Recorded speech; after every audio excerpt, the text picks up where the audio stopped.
तो rate expression के लिए कुछ लॉज हैं। फर्स्ट है आपका law of mass action. Law of mass action क्या स्टेट करता है आपका? This law states that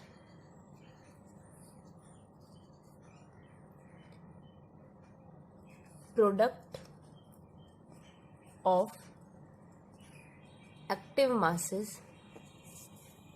of each reactant term is raised to the power equal to stoichiometric coefficient। इस लॉ के अकॉर्डिंग जो आपका एक्टिव मासेस होंगे रिएक्टेंट्स का, उसके ऊपर जो हम रेज टू द पावर लिखेंगे वो क्या होगा? स्टीशियोमेट्रिक कोफिशिएंट होगा आपके रेट एक्सप्रेशन में जो दिया है। अब हम एक जनरल इक्वेशन कंसीडर करते हैं। जनरल इक्वेशन है आपकी a capital A plus small b capital B gives small c capital C plus small c capital D. ये कोई आपकी जनरल इक्वेशन है। अगर इसके लिए हम लॉ ऑफ मास एक्शन लिखते हैं तो law of mass action directly proportional है आपके रिएक्टेंट के एक्टिव मासेस के ऊपर। तो रिएक्टेंट के एक्टिव मासेस आपके ए और बी। आगे क्या आएगा? स्टीशियोमेट्रिक कोफिशिएंट क्या बनेगी? उसकी पावर। तो यहाँ पर क्या आ गया? स्मॉल ए और इधर स्मॉल बी। ये इनकी स्टीशियोमेट्रिक कोफिशिएंट क्या हो गई? इनकी पावर हो गई। लॉ ऑफ मास एक्शन आपका यही स्टेट करता है। ठीक, लॉ ऑफ मास एक्शन आपका एक थ्योरेटिकल टर्म है। It is a theoretical term. ठीक, इससे आपका रेट जो है वो एक्यूरेट नहीं निकल सकता। इसकी वजह से ही आपको नए लॉ की नीड हुई जिसे हम रेट लॉ का नाम देते हैं। रेट लॉ एक एक्सपेरिमेंटल टर्म है। रेट लॉ से हम किसी भी इक्वेशन का रेट एक्सप्रेस कर सकते हैं और रेट इजीली फाइंड आउट कर सकते हैं। अब सेकेंड टर्म है आपकी रेट लॉ। रेट लॉ में भी क्या करेंगे? हम एक जनरल इक्वेशन यही कंसीडर करते हैं A B B gives C C plus D D.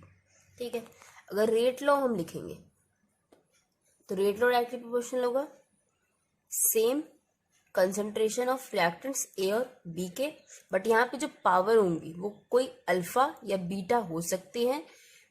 Rate law में हमारे जो पावर्स हैं वो हो भी सकता है कि स्टीशियोमेट्रिक कोफिशिएंट की इक्वल हो और नहीं भी हो सकती। कोई कंपलसरी नहीं है कि आपका स्टीशियोमेट्रिक कोफिशिएंट की इक्वल ही हो अल्फा और बीटा।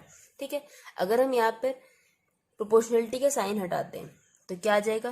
के ए अल्फा और बी बीटा।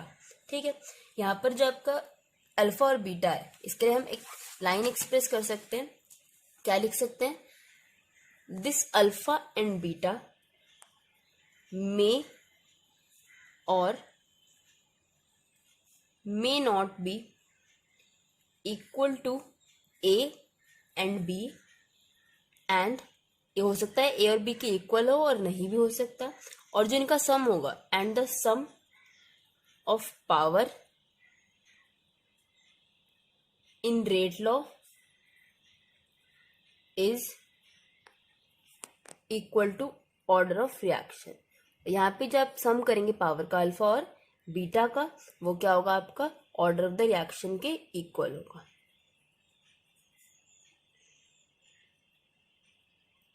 अभी जो हमने रेट लॉ के थ्रू इक्वेशन लिखी थी, रेट लॉ क्या आया था आपका?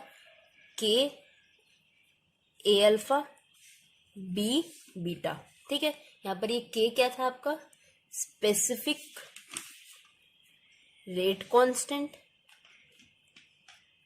और रेट कांस्टेंट। अगर हम मान लेते हैं कि आपकी जो कंसंट्रेशन है, इफ ए की कंसंट्रेशन भी क्या है? 1 है और बी की कंसंट्रेशन भी क्या है?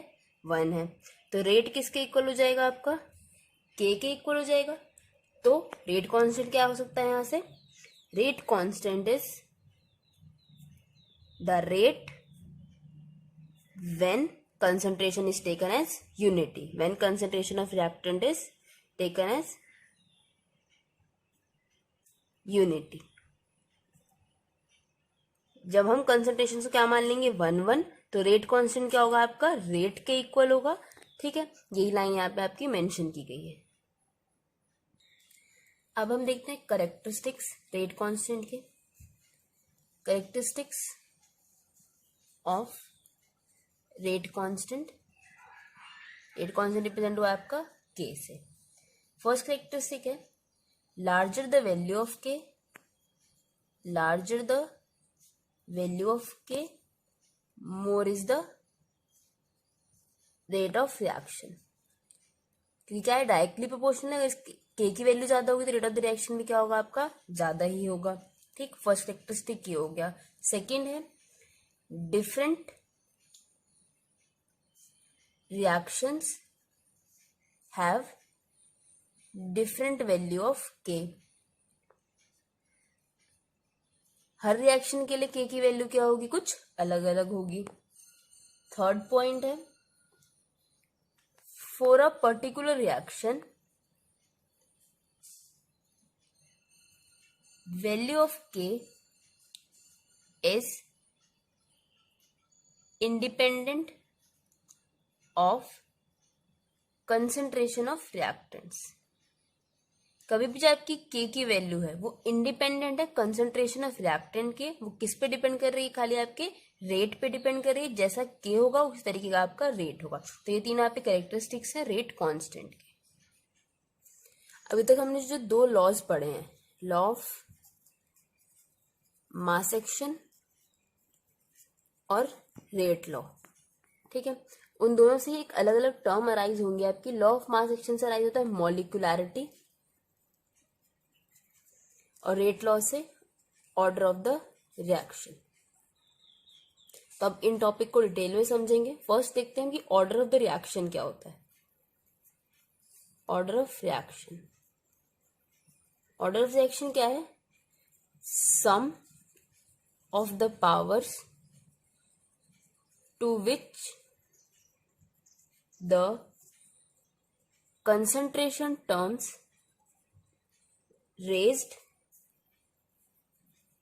in the rate law equation। ठीक है, अभी हमने रेट लॉ इक्वेशन जब देखा था तो यही था के ए अल्फा बी बीटा। तो यहाँ पे ऑर्डर क्या होगा, अल्फा प्लस बीटा। ठीक है, सम ऑफ द पावर्स क्या होता है आपका, ऑर्डर ऑफ द रिएक्शन। आपके ऑर्डर बहुत टाइप के हो सकते हैं। सबसे पहले हम देखते हैं कि जीरो ऑर्डर क्या होता है। ये हमें रेट देख के पता चला है किसी भी इक्वेशन का। तो मान लेते हैं आपकी कोई इक्वेशन है 2NH3 गिव्स N2 + 3H2। ठीक, आपका ऑर्डर जो एक एक्सपेरिमेंटल टर्म है, इसलिए जब एक्सपेरिमेंटली इसका रेट देखा गया तो क्या है, रेट इक्वल्स टू के NH3 और 0। स्टीशियोमेट्रिक कोफिशिएंट के इक्वल नहीं है। ये रेट हमारा ऑर्डर क्या हो सकता है, मे और may not equal to stoichiometric coefficient. हो भी सकता है कि इक्वल और नहीं भी हो सकता। बट जब एक्सपेरिमेंटली देखा गया तो क्या टर्म आती है यहाँ पर पावर में, 0। तो इसका मतलब ये कौन सा ऑर्डर की रिएक्शन है, 0 ऑर्डर रिएक्शन है। ठीक, अब हम एक फर्स्ट ऑर्डर का एग्जाम्पल देखते हैं। फर्स्ट ऑर्डर के लिए इक्वेशन ली गई है N2O5 gives 2NO2 plus half O2। अगर इसका रेट लिखेंगे तो क्या होगा, K N2O5। तो यहाँ पर कुछ भी नहीं है, इसका मतलब क्या होगा, पावर 1। तो पावर 1 तो इसका मतलब फर्स्ट ऑर्डर, यहाँ पे स्टीशियोमेट्रिक कोफिशिएंट के इक्वल है। सेकेंड ऑर्डर के लिए एग्जाम्पल देखते हैं। Second order 2NO2 gives 2NO plus O2। इसका रेट है आपका K NO2 स्क्वायर। तो यहाँ पर 2 है, इसका मतलब क्या हो गया, सेकेंड ऑर्डर। इन दोनों में क्या है, आपके स्टीशियोमेट्रिक कोफिशिएंट के इक्वल है। बट फर्स्ट में क्या है, स्टीशियोमेट्रिक कोफिशिएंट के इक्वल नहीं है। अब आपका एक क्वेश्चन है जिसमें हमें order of the reaction find out करना है। Calculate order of reactions from rate law expression से order of the reaction find out करना है। तो फर्स्ट एक्सप्रेशन है रेट इक्वल्स टू के ए हाफ और बी 3/2। तो रेट क्या हो जाएगा यहाँ पर, रेट इक्वल्स टू के ए हाफ बी 3/2। तो आपका ऑर्डर क्या था, alpha plus beta.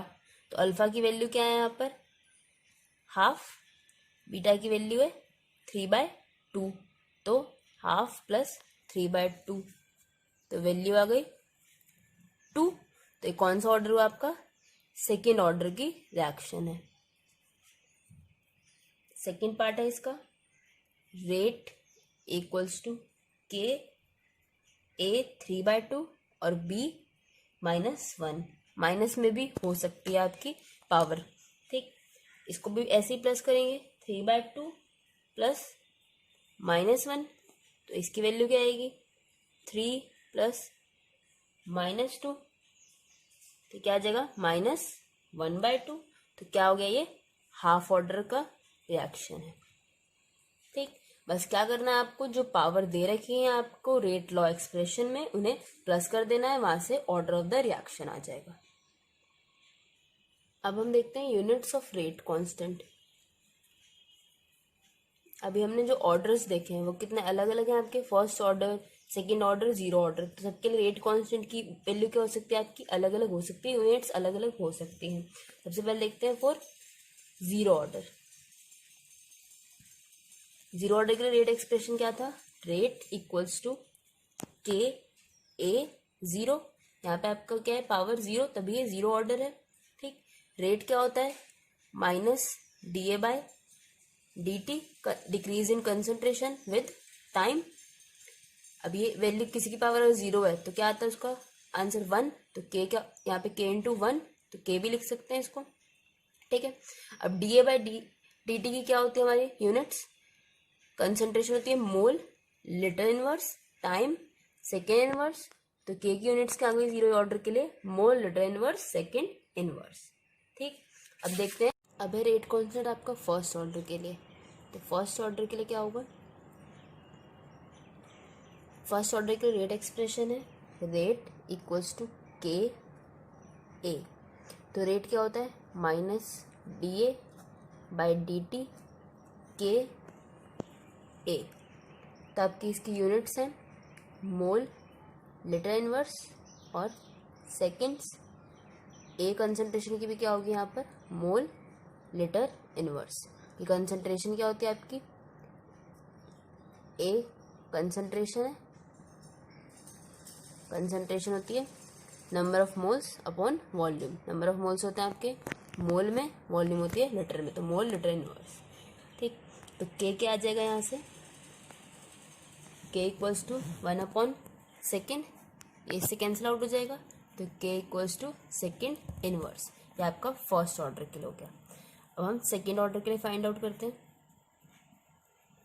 Second order के लिए क्या होगा, रेट इक्वल्स टू के ए स्क्वायर। तो फिर से रेट है आपका -dA/dt इक्वल्स टू के ए स्क्वायर। तो इसकी units mole, litre inverse upon second equals to K mole square litre inverse. तो के क्या आ जाएगा, जैसे K equals to mole, litre inverse upon second into mole square litre -2। तो के आ गया, K equals to mole inverse, litre और second inverse, ठीक। ये आपकी सेकेंड ऑर्डर की यूनिट्स है। यूनिट्स को फाइंड आउट करके हम कुछ क्वेश्चंस इजीली फाइंड आउट कर सकते हैं। जैसे कि आपका ये क्वेश्चन दिया है, what is the order of reaction from following rate constant. आपको रेट कांस्टेंट दिया जाएगा और order of the reaction find out करने को कहेंगे। जैसे आपको के दे रखा है किसी रिएक्शन के लिए 2.3 into 10⁻⁵ litre mole inverse second inverse. एक के दे रखा है आपको 3 इंटू 10⁻⁴ सेकेंड इनवर्स। ठीक है, तो इनसे ऑर्डर निकालना है। तो litre mole inverse second inverse किसकी यूनिट होती है आपकी? सेकेंड ऑर्डर की। तो ये एक्शन कौन सी हो गई? Second order.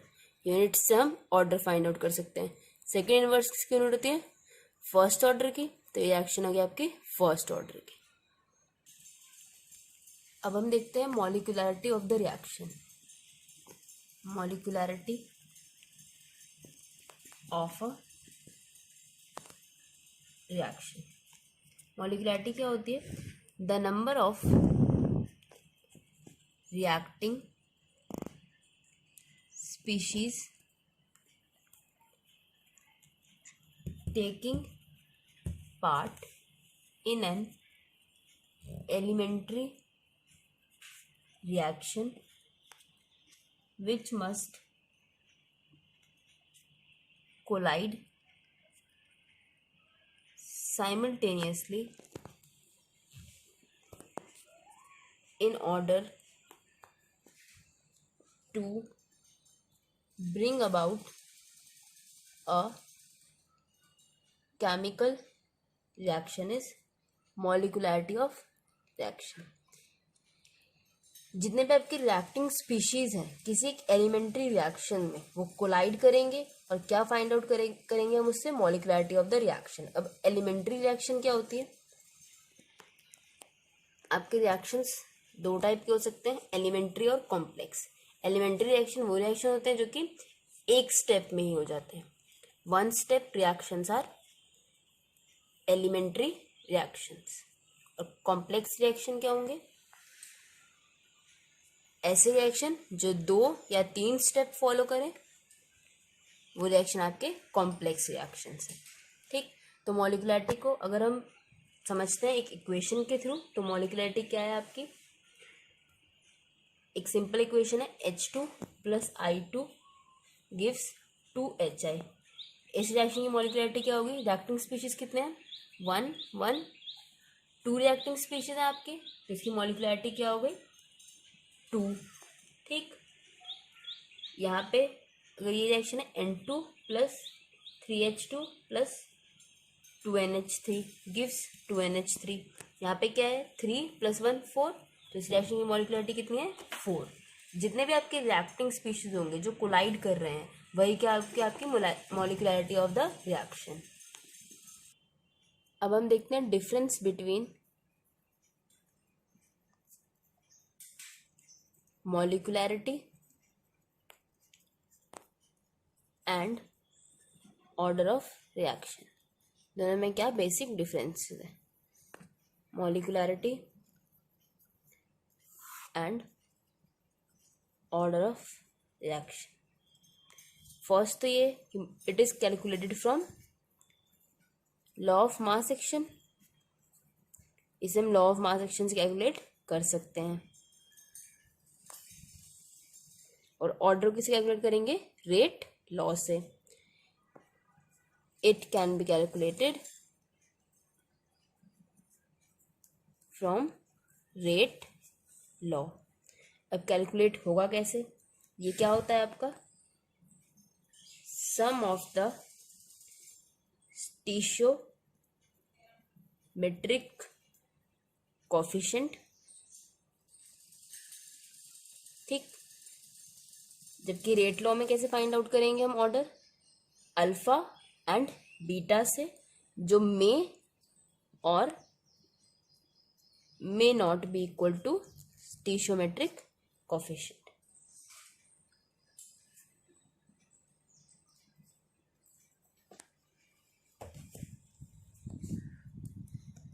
थर्ड पॉइंट है मॉलिक्यूलैरिटी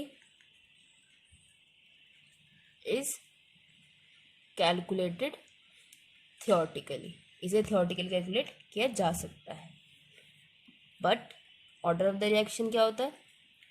order can be calculated experimentally. Order calculate होगा आपका खाली एक्सपेरिमेंट्स के थ्रू, ठीक, क्योंकि स्टीरियोमेट्रिक कोएफिशिएंट के इक्वल हो भी सकता है और नहीं भी। फोर्थ पॉइंट है मॉलिक्यूलैरिटी कैन नॉट बी ज़ीरो। मॉलिक्यूलैरिटी कभी भी ज़ीरो नहीं हो सकती, क्योंकि आप कभी भी रिएक्टिंग स्पीशीज ज़ीरो हो ही नहीं सकते। अगर रिएक्टिंग स्पीशीज ज़ीरो है तो प्रोडक्ट फॉर्म ही कैसे हुआ, इसलिए मॉलिक्यूलैरिटी कभी भी ज़ीरो नहीं होगी। बट अभी आपने पढ़ा था ऑर्डर क्या हो सकता है, ज़ीरो हो सकता है, order can be zero. Fifth point है it is always in whole number. Molecularity क्या होगी आपके हमेशा होल नंबर में। होल नंबर मतलब ज़ीरो, ज़ीरो तो होगी नहीं, 1 2 3 4 इस तरीके से आपकी हो सकती है।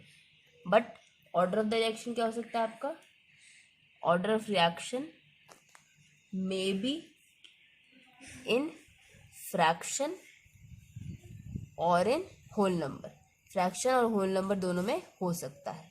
अभी फ्रैक्शन का एग्जांपल हमने देखा था 1/2 3/2, और होल नंबर में आपके 0 1 2 3 सारे हैं। अब हम देखते हैं रेट एक्सप्रेशन और रेट फॉर कॉम्प्लेक्स रिएक्शंस। अभी हमने देखा था कि कॉम्प्लेक्स रिएक्शन क्या होते हैं, जो कुछ डिफरेंट स्टेप्स में होंगे, एक सिंगल स्टेप में कंप्लीट नहीं होंगे, वैसे रिएक्शन कॉम्प्लेक्स रिएक्शन है। तो कॉम्प्लेक्स रिएक्शंस में क्या होता है, जो स्टेप स्लोएस्ट होता है, slowest step is the rate determining step. एक एग्जांपल लेते हैं, हमारी एक रिएक्शन है 2N2O5 gives 4NO2 plus O2। इस रिएक्शन का मैकेनिज्म लिखते हैं। मैकेनिज्म के थ्रू क्या पता चलता है कि दो स्टेप्स में हो रही है। फर्स्ट स्टेप में क्या होगा, N2O5 कन्वर्ट होगा NO2 में और NO3 फ्री रेडिकल में, इंटरमीडिएट में, ठीक। सेकेंड स्टेप में क्या होगा, N2O5 कंबाइन करेगा इस NO3 के साथ और फॉर्म हो जाएगा 3NO2 plus O2, 4NO2 plus O2। First step था आपका स्लो स्टेप, सेकेंड स्टेप है फास्ट स्टेप। इस स्टेप के थ्रू हम रेट डिटरमाइन करेंगे। रेट डिटरमाइनिंग स्टेप कौन सा आपका, स्लो स्टेप। स्लो स्टेप से रेट डिटरमाइन कर सकते हैं। आप सभी ने रिले रेस का एग्जांपल सुना होगा। रिले रेस में क्या होता है, जो आपका सबसे स्लोएस्ट मेंबर होगा, उस स्लोएस्ट मेंबर पे ही आपकी विन डिपेंड करती है। विन आपका स्लोएस्ट मेंबर के थ्रू ही हो सकता है अगर वो तेज चलेगा तो। इसलिए इसी तरीके से रिएक्शन में भी क्या होगा, अगर हम स्लोएस्ट स्टेप का रेट डिटरमाइन कर लें तो वही क्या होगा, हमारा रेट ऑफ द रिएक्शन होगा, ठीक। हम एक और एग्जांपल ले लेते हैं इसके लिए। 2NO2 plus F2 gives 2NO2F। इसका मैकेनिज्म क्या होगा, NO2 plus F2। First step में क्या होगा, NO2F बनेगा, प्लस में F स्टार फॉर्म होगा, ये आपका स्लो स्टेप है। सेकेंड स्टेप में क्या होगा, NO2 plus F star gives NO2F। Second step fast step है। स्लो स्टेप क्या होगा, रेट डिटरमाइनिंग स्टेप। तो यहाँ से क्या पता चल रहा है 1 + 1 2, तो ये क्या हो गया आपका सेकेंड ऑर्डर रिएक्शन होगा। अगर हम ओवरऑल रिएक्शन को ही देखते तो क्या लगता है हमें, 2 + 1 3, हमें थर्ड ऑर्डर की रिएक्शन लगती। बट जब हमने मैकेनिज्म देखा तो उसमें पता चला क्या कि स्लोएस्ट स्टेप में दो ही मॉलिक्यूल से 1 + 1 2, इसलिए सेकेंड ऑर्डर की रिएक्शन। तो स्लो स्टेप आपका डिटरमाइन करेगा कि आपका ऑर्डर ऑफ द रिएक्शन क्या है कॉम्प्लेक्स रिएक्शंस के लिए। ये आपका एक एनसीईआरटी क्वेश्चन है, ठीक है। क्या दिया गया है, the following results have been obtained during the kinetic study of reaction.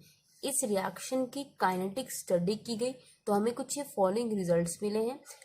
4 experiment हुए हैं, फर्स्ट सेकंड थर्ड फोर्थ। एक बार कंसंट्रेशन 0.1 मिली गई है तो 6.0 × 10³ फाइंड आउट हुआ। सेकंड कंडीशन में ये, थर्ड ये, फोर्थ है, ठीक। इस क्वेश्चन में हमें फाइंड आउट क्या करना है, फाइंड आउट करना है determine the rate law and rate constant.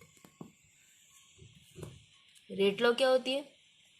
Rate equals to के, ए की पावर कुछ अल्फा, बी की पावर कुछ बीटा। इस तरह का एक रेट लॉ फाइंड आउट करना है, और रेट कांस्टेंट मतलब कि के फाइंड आउट करना है। ठीक, सबसे पहले क्या करते हैं हम हम रेट अल्फा और बीटा की वैल्यू फाइंड आउट करते हैं कि वो क्या हो सकते हैं। ताकि अगर हम सिंपलेस्ट इक्वेशन लिखते हैं तो क्या होगी, d x by D t और d A by D T equals to के ए एक्स और बी वाई। हमने मान लिया कुछ एक्स पावर हो सकती है ए की और बी कुछ वाई पावर हो सकती है, अभी हमें नहीं पता क्या पावर है। ठीक, तो अगर हम फर्स्ट इक्वेशन के लिए लेते हैं, फर्स्ट इक्वेशन के लिए क्या आएगा, D A by D T क्या होगा, 6.0 into ten power minus 3 equals to के। ए की वैल्यू क्या है 0.1 और बी की वैल्यू भी क्या है 0.1, इसकी पावर एक्स और बी की पावर वाई। ठीक, ऐसे ही हम एक और इक्वेशन ले सकते हैं जिसमें b की वैल्यू क्या हो, सेम हो। तो b की वैल्यू क्या है, दोनों जगह सेम है, 0.1 0.1 कि दोनों टर्म निकालना क्या होगा, मुश्किल होगा एक साथ ही, इसलिए हम ऐसी इक्वेशन लेते हैं एक और जिससे कैंसिल आउट हो जाए। तो किससे हो सकती है, फोर्थ वाली वैल्यू से। तो फोर्थ में क्या आएगा, 2.40 into ten power minus 2 equals to के। ए की वैल्यू 0.4 एक्स और बी की वैल्यू क्या जाएगी 0.1 वाई। तो अगर हम इन दोनों इक्वेशन को कंपेयर करेंगे, डिवाइड करेंगे, तो क्या हो जाएगा 0.1 वाई 0.1 वाई कैंसिल आउट हो जाएगा। तो यहाँ से हम x की वैल्यू फाइंड आउट कर सकते हैं। फर्स्ट और फोर्थ इक्वेशन लेने का मोटिव ये था कि आपका b भी क्या है वहाँ पर सेम है, इसलिए कैंसिल आउट हो सकते हैं। तो यहाँ से हम x की वैल्यू फाइंड आउट कर लेंगे इन दोनों इक्वेशंस को कंपेयर करेंगे। ठीक, तो कैसे फाइंड आउट करेंगे, अगर इक्वेशन को डिवाइड करते हैं, dividing equation 1 by equation 2 we get, first equation ये है आपकी और सेकंड ये इक्वेशन है। अगर फर्स्ट को सेकंड से डिवाइड करते हैं तो क्या मिलेगा, 6.0 into ten power minus 3 upon 2.40 into ten power minus 2 equals to K 0.1 की पावर एक्स 0.1 की पावर y अपॉन के 0.4 की पावर x 0.1 की पावर y। इससे ये कैंसिल आउट, और जब इधर कैंसिल आउट करेंगे तो क्या आएगा आपका 1/4। ठीक, इधर क्या आएगा, के से के कैंसिल आउट 1/4 x। तो यहाँ से x की पावर क्या आ गई हमारी, मतलब कि इधर पावर क्या होगी कुछ 1, इसलिए x की वैल्यू क्या आ गई 1। ठीक, इस तरीके से हम y की वैल्यू फाइंड आउट करेंगे। तो क्वेश्चन में हमें क्या दिखता है कि y की वैल्यू फाइंड आउट करने के लिए अगर हमारे a क्या हो जाने चाहिए कैंसिल, जैसे b भी कैंसिल हुए थे, तो a आपके सेम है किसमें, सेकंड और थर्ड इक्वेशन में, इसलिए हम सेकंड और थर्ड से अब इक्वेशन फॉर्म करेंगे। सेकंड और थर्ड से इक्वेशन फॉर्म करेंगे तो क्या बनेगी 7.2 into ten power minus 2 equals to a क्या है 0.3 की पावर x और b क्या है 0.2 की पावर y। ऐसे थर्ड से करते हैं तो क्या होगा 2.88 into ten power minus 1 equals to K आएगा दोनों जगह 0.3 की पावर x और 0.4 की पावर y। ठीक, तो फिर से क्या करेंगे, डिवाइडिंग इक्वेशन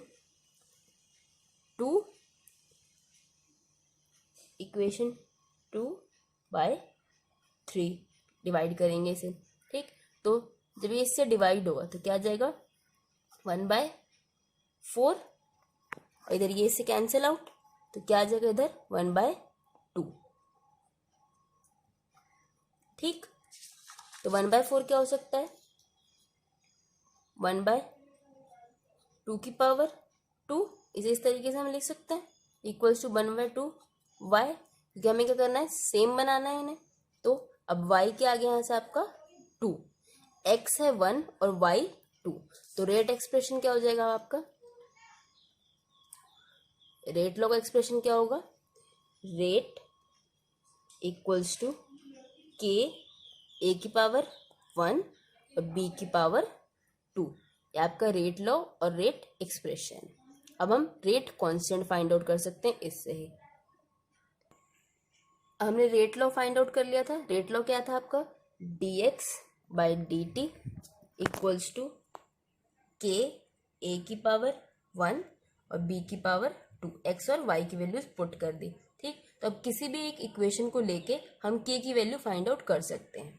तो क्या ले लेते हैं, dx कैप 6.0 इन 10⁻³ फर्स्ट इक्वेशन ले लिया।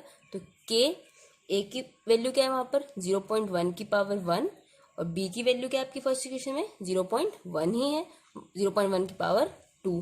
तो क्या आ गया 6.0 इन 10⁻³ इक्वल्स टू के। ठीक, इसको सॉल्व करेंगे तो क्या आ जाएगा, इस वैल्यूज को इधर लेके आएंगे तो K equals to 6.0 litre square mole -2 और मिनट -1।